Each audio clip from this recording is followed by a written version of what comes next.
अदलम में शामी फिज़ाया जी कार्रवाई 33 तुर्क फौजी मारिजी विया। बरतानवी मीडिया जो चवण आहे त शामी फ़ौज जी कार्रवाईअ में केतिराई तुर्क फौजी ज़ख़्म बि थिया आहिनि। मास कोरोना खां बचाव जा औज़ार ठाहींदड़नि खे हंगामी लाइसेंस जारी थियण जी ख़ातिरी। सिहत बाबति वज़ीर आज़म जी ख़ुसूसी मावन डॉक्टर ज़फ़र मिर्ज़ा जी हिदायत ते ड्रग रेगुलेटरी अथॉरिटीअ ॾांहुं अहम ख़त जारी कयो वियो आहे।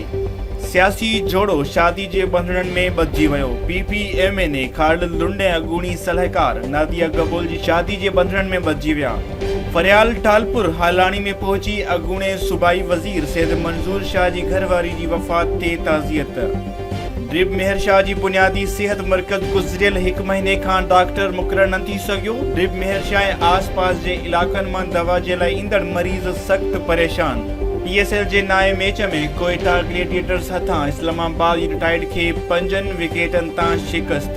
बेन केटिंग प्लेयर ऑफ द मैच करार। वधीक ख़बरुनि ऐं न्यूज़ अपडेट्स लाइ ॾिसंदा रहो फास्ट